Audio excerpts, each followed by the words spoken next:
Hello, I'm Patrick. In this video, I'll be discussing on the subject titled Carbon Footprint, Environmental Science. Carbon is a subject that has been in the front burner in recent years as the effect on the environment is becoming alarming. So let's start by looking at the definition of carbon footprint.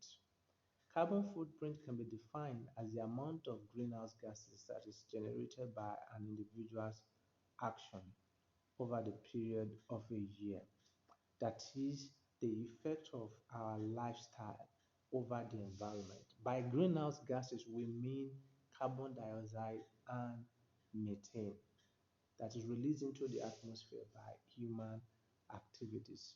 It is worthy to note that our carbon footprint has huge impact on the environment as a whole, to the extent that international organizations and countries across the world are working tirelessly to ensure that they bring the volume of our carbon footprint to the barest minimum. Now, as I move forward, we'll be looking at areas that that will cover how we can reduce the amount of carbon that has already been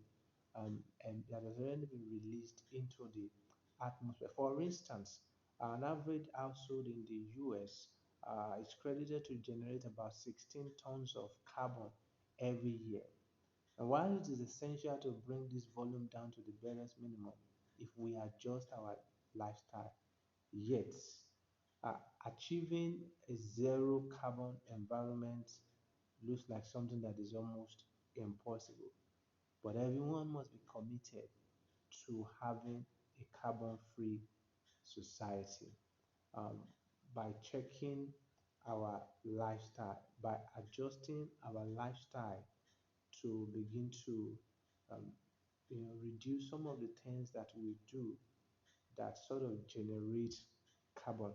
So as we move forward, we'll look more in details. Five aspects that contribute to carbon emission.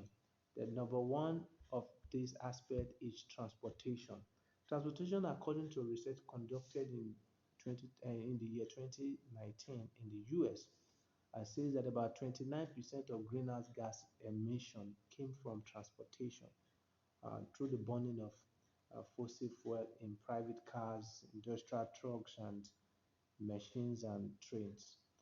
Now, one of the ways we can reduce the effect or the carbon emission from transportation is for individuals to begin to consider taking public transport such that if more people are in public transport, that will reduce the number of vehicles on the road because sometimes you find one person in find a lot of vehicles on the road with just an individual inside the vehicle. So if a lot of people are taking public transport, that will reduce the number of vehicles on the road.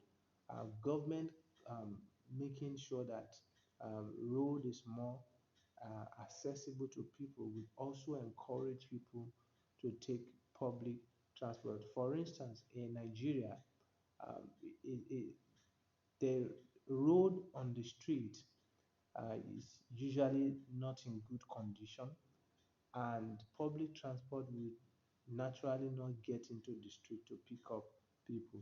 So oftentimes, people will have to drive to the major road before they will have to find their way to the major road before they get public transport. So it is either people resort to driving their private car when they consider the challenge of going to major road, or they take um, tricycle or machine that is popularly called Okada in the Nigerian society. All of these still generate and they still generate carbon, which will still contribute to the challenge that we are still having. But if public transport is, if there is improvement in the areas of public transport, then we will be able to more people will be able to take advantage of public transport, and we can begin to reduce the effect of carbon in the society. Another aspect is electricity generation. This is another major source of greenhouse gas emission, as electricity production is majorly derived from burning of fossil fuel and such as coals and natural gas. All of these are known to generate huge amount of carbon, which poses a threat to the environment. Industries also contribute to our carbon footprint. So if organizations begin to look at their processes and begin to find ways to improve in some of the things they do, then they will also be able to reduce their effect. They will also be able to reduce their rate of carbon emission.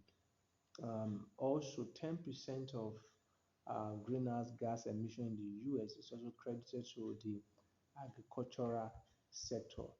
Um, this can be improved upon if agricultural activities is sort of managed properly. Livestock such as cow and rice production top the list of the major source of greenhouse gas emission.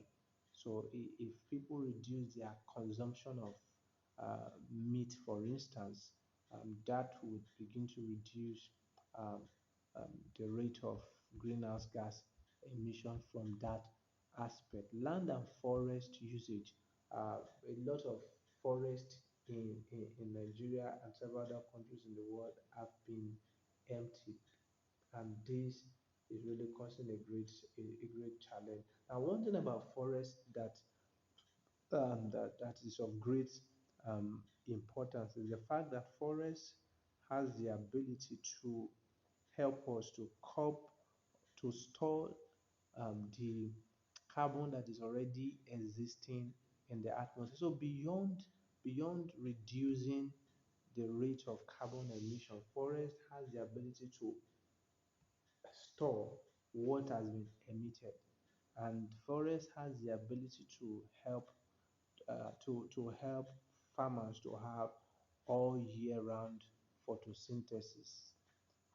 So if we uh, as an individuals, organization, government is committed to planting trees, developing our forest, and creating policies that encourage forestry, then we begin to see the impact on our CO2 emission on the long run. Now, looking at my personal footprint, my personal carbon footprint, um, after this course, I must acknowledge that this course has greatly influenced the way I now do things in my family. For instance, about two of the bulbs that we use in my house before now used to be the incandescent, but the tungsten yellow bulb that generate more heat than the white bulb, the energy saving bulb. So after I came across this course, I decided to replace all of those bulb that generate. In fact, I took my time to check the wattage of the yellow bulb and the energy saving. But I realized that the yellow bulb is about 60 watts, while the energy saving bulb is just about 5 watts. That means I am actually spending more money on the yellow bulb. So I decided to replace them, and so far I have been enjoying the benefit from this aspect.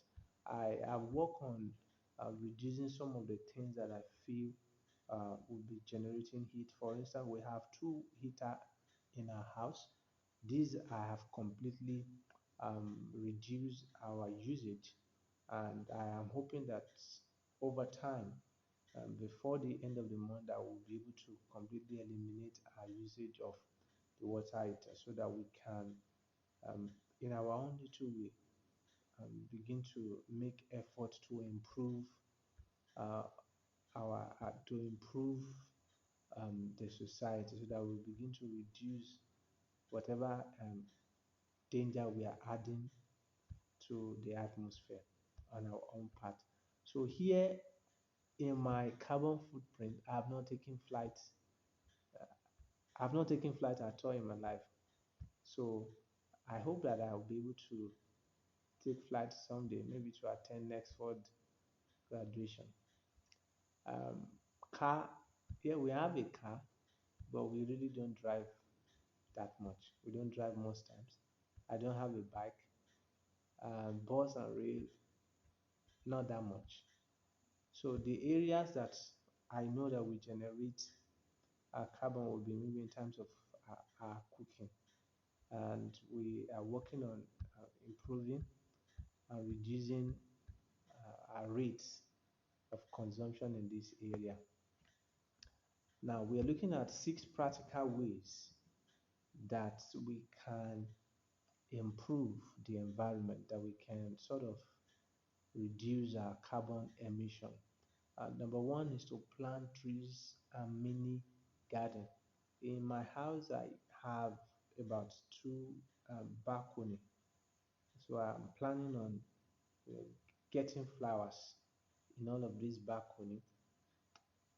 And when I eventually have my own personal building where I have access to land, I would also work on having trees such as um, coconut tree, which is a common tree in Nigeria, and all other tree, orange tree. This tree easily grow in the Nigerian side, so I'll plant them in my compound, and I believe they will be of great benefits in terms of carbon reduction in the society.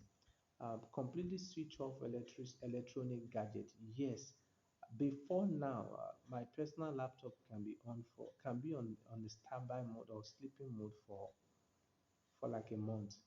I don't like switching laptop on off, and our TV will just switch it off through the remote without unplugging it from the socket. So there will still be small red light.